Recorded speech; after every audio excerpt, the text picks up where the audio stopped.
नमस्कार, आप देख रहे हैं इन डेप्थ वर्ल्ड वाइड। दोस्तों, कहते हैं कि जब सत्ता आती है और सत्ता में जब रसूखदार बैठ जाएं तो अक्सर अवहेलना और अवमानना तो होती रहती है। आज एक वाकया मेरे सामने आया है।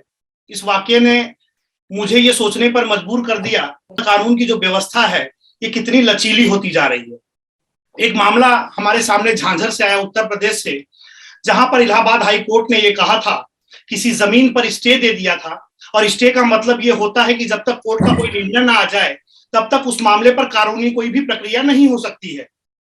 लेकिन उस इलाके के डीएम और एसडीएम के हालात देखिए कि उनके पास इस बात की जानकारी थी कि इस जमीन पर इलाहाबाद हाई कोर्ट का ऑर्डर है, आदेश है कि इस पर कोई भी प्रतिक्रिया न हो, इस पर कोई प्रक्रिया नहीं की जा सकती। लेकिन इसके बावजूद भी बुलडोजर जो है वो चल पड़ा। इस समय उत्तर प्रदेश में एक ट्रेंड चला है कि बुलडोजर चला दो। इस मामले में बात करने के लिए हमारे साथ योगेश जी हैं। योगेश जी, नमस्कार आपका। हाँ, नमस्कार। नमस्कार सर, पूरा मामला क्या था, जरा इस पर प्रकाश डालिए। सर, हमारी झाझर में एक एरो सिटी रेजिडेंसी के नाम से एक कॉलोनी थी, जो आवासीय कॉलोनी थी, स्वीकृत आवासीय कॉलोनी जी। ये जिला पंचायत बुलंदशहर से हमने अप्रूव कराया था उसको जी। और यमुना, यहाँ पर जो एरिया लगता है, यमुना डेवलपमेंट अथॉरिटी है जी। उसका जुडिक्शन था। उनके सक्षम अधिकारी ने हमको क्लीन चिट दी थी और कहा था कि आपका जो निर्माण है वो वैध है, कॉलोनी वैध है। उसके बाद उसके अचानक 1.5 साल बाद हमारे उस ऑर्डर को अपील किया गया अथॉरिटी द्वारा जी। और अपील करने के बाद हमारे खिलाफ डिमोलिशन ऑर्डर साइन कर दिए गए। ये बात है 2021 की, मार्च 2021 जी। उसको इलाहाबाद हाई कोर्ट ने क्वेश किया। वो इनलीगल प्रोसीडिंग सारी मानी और कहा कि अगर आपको कोई ग्रीवेंसेस हैं, डेवलपमेंट अथॉरिटी कहा, तो पहले पिटिशनर की आप बात सुनिए जी। उस समय क्या होता है कि इन्होंने जो जुडिक्शन था, हमने चैलेंज किया उसको कि आपको जुडिक्शन नहीं है ये अपील फाइल करने का, तो इन्होंने सुना उसको हाई कोर्ट की गाइडलाइन में जी। लेकिन होता क्या है, ये लोग जो डेवलपमेंट अथॉरिटी के लोग थे, इन्होंने ये अपना जुडिक्शन मानते हुए कहा कि नहीं, हमारा जुडिक्शन है और हम इसमें ऑर्डर पास कर सकते हैं।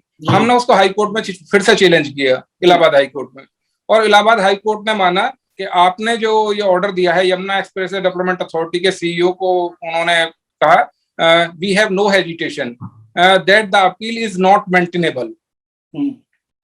ठीक है सर। और उसके बाद वो निश्चित रूप से ये कहते हैं आगे कि आपने हाई कोर्ट के जो पुरानी रिट है, उस रिट के मैंडेट का पूरा पालन नहीं किया है। आप 4 हफ्ते के अंदर अंदर अपना डिटेल्ड काउंटर फाइल करेंगे, और साथ में ये आदेश दिया कि जो ये अपील आपने फाइल की है, इसकी ऑपरेशन, प्रोसीडिंग और इम्पैक्ट सभी कुछ स्टे रहेगा।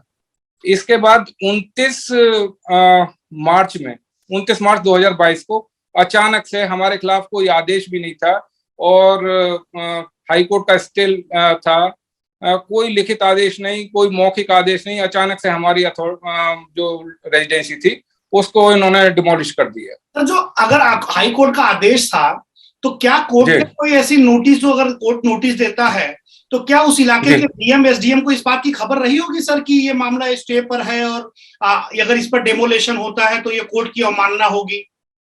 हाँ, निश्चित रूप से। उसमें जो डेवलपमेंट अथॉरिटी के सीईओ थे, उनको वो रिसीव किया हुआ था, और वो रिसीविंग हमारे पास है, और डीएम बुलंदशहर भी उसमें फॉर्मल पार्टी थे जी। तो सर, एक चीज बताना चाहेंगे कि ये आखिर ऑर्डर वहां डेमोलिशन का क्यों निकला? ये जो योगी जी वाला बुलडोजर है, यही चल रहा था या कोई और मामला था? नहीं, यही था, निश्चित रूप से यही था। वहां 25 लोगों के खिलाफ कार्रवाई होनी थी। ये अपराधियों पर बुलडोजर चलना था, ये उन लोगों पर चलना था जो असामाजिक कृत्यों को अंजाम दे रहे हैं, लेकिन अचानक ये बुलडोजर उन सभी पर चल गया। और धन्य वहां के डीएम एसडीएम और वो अथॉरिटी जिनके पास इस बात की जानकारी थी। इस मामले में हम डेमोलेशन नहीं कर सकते हैं क्योंकि इस पर कोर्ट ने रोक लगा रखी है। इसके बाद भी अगर वहां पर बुलडोजर चलाया जाता है, सर जब बुलडोजर चल रहा था तो क्या आप लोगों को कॉपी नहीं दिखाई कि ये कॉपी स्टे की कॉपी है हमारे पास? हाँ, निश्चित रूप से हमारे लोगों ने वहां दिखाने का प्रयास किया था, लेकिन वहां जो अधिकारी उस समय लीड कर रहे थे, उन्होंने कहा कि हमें किसी आदेश की आवश्यकता नहीं है और ये तो डिमोलिश होना है, और उन्होंने देखना भी गवारा नहीं समझा हमारे लोगों ने फिर भी दिखाने की कोशिश की, वो फाइल को उन्होंने फेंक दिया, कागजों को सबको फेंक दिया। उसके अलावा हमारे लोगों ने वहां पे वीडियो वगैरह बनानी चाहिए तो उन लोगों को पकड़ा और उनकी पिटाई करनी शुरू कर दी, मोबाइल छीन लिए सबके। गजब की परिस्थितियां हैं। मैं अपने दर्शकों को बताऊं कि इन परिस्थितियों में ऐसा जब एक न्यायालय की प्रक्रिया पर रोक लगाने की बात न्यायालय करता है कि किसी जमीन पर जो है वो उसका आदेश होगा इसके बाद ही, और उसका स्टे का अक्सर मतलब ये देखा जाता है कि जब तक कोई मामला कोर्ट में होता है और जब तक उसका कोई निर्णय नहीं आता है तब तक उस मामले पर दोनों विपक्षों में किसी तरह की प्रॉपर्टी को लेकर के विवाद ना हो, शायद इसीलिए उस पर स्टे दिया जाता है। सर सही कह रहा हूं मैं? आप तो कानूनी सलाहकार हैं। तो नहीं बिल्कुल। तो इस मामले में जब दोनों के मामले में जब इस तरह की कोई बात ना हो और कोर्ट उस पर अपना आदेश सुरक्षित रखता है फैसला आने तक, इसके बाद वो एक आदेश जाहिर करता है जिसके हक में फैसला होता है, वही प्रॉपर्टी का मालिक होता है। इस मामले में सर अब डेमोलेशन तो कर दिया, तो क्या अधिकारियों के खिलाफ कोई मामला बनता है? क्या अधिकारियों के खिलाफ आप लोग कोर्ट में मूव करेंगे? तो सीधा मतलब मर्जी है, हम तोड़ देंगे, तुम कोर्ट है तो क्या देख लेंगे, ऐसा तो नहीं मामला? बिल्कुल। इसके तुरंत बाद हमने हाई कोर्ट मूव किया है, इलाहाबाद हाई कोर्ट हम लोग गए हैं और इलाहाबाद हाई कोर्ट ने हमारे तथ्यों को स्वीकार किया है और प्राइमा फेसी कंटेम्प्ट माना है। और कंटेम्प्ट मानते हुए 5 यमुना एक्सप्रेसवे अथॉरिटी के जो ऑफिसर्स हैं, जिनमें सबसे बड़े अधिकारी इनके चीफ एग्जीक्यूटिव ऑफिसर हैं, जिनके खिलाफ फिजिकल प्रेजेंस का मामला इन्होंने मतलब नोटिस किया है, इनको फिजिकल प्रेजेंस के लिए तलब किया है। 5 अधिकारी यमुना एक्सप्रेस अथॉरिटी के और 1 अधिकारी बुलंदशहर जिला प्रशासन का, एसडीएम सिकंदराबाद राकेश कुमार, इन लोगों को फिजिकल प्रेजेंस के लिए उन्होंने नोटिस तलब किया है कि क्यों ना आपके विरुद्ध दंडात्मक कार्रवाई की जाए कोड ऑफ कंटेम्प्ट के लिए। आप निश्चित रूप से अपना अगर दोनों मामलों को समझें, जो कानून की प्रक्रिया होती है और ये डीएम और एसडीएम है, तो ये कोर्ट में जब प्रेजेंट होंगे तो ये अपनी बात में तो सारी कसर निकालेंगे, ये सारे बहाने वहां लगाएंगे कि ऐसा हुआ हमें डेमोलेशन करना पड़ा, या ऊपर अधिकारियों की बात थी हमें डेमोलेशन करना पड़ा, या हो सकता है मुख्यमंत्री का आदेश था डेमो, तो ये तो अपनी सारी प्रक्रिया करेंगे। तो आपकी फाइट किस पॉइंट पर होगी? हमारी फाइट सीधा है, कोर्ट का आदेश है ना, हमने रिसीव कराया हुआ है, आपको आपकी पूरी जानकारी में है, तो आप कैसे इसको कानून का उल्लंघन कर सकते हैं?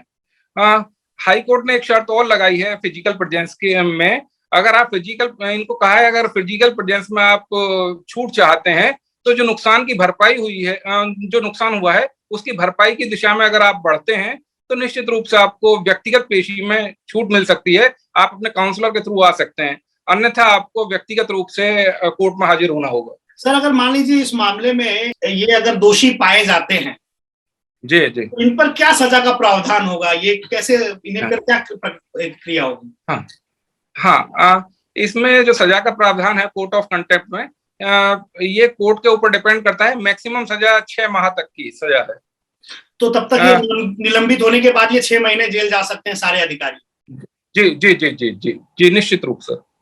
तो आपने देखा कि उत्तर प्रदेश में किस तरह के मामले चल रहे हैं और बुलडोजर बाबा रुकने का नाम नहीं ले रहे हैं। बुलडोजर बाबा किस किस पर अब चलेंगे ये तो मुख्यमंत्री के सूबे के मुखिया ही बता सकते हैं, लेकिन कम से कम वहां की सरकार, वहां पे सत्ता में बैठे लोग और अधिकारियों को इस बात की सुध लेनी चाहिए कि कम से कम कोर्ट की अवहेलना होने से बचा लें, क्योंकि जब इंसान कहीं नहीं जाता तो आखिरी में वो कोर्ट जाता है। नमस्कार।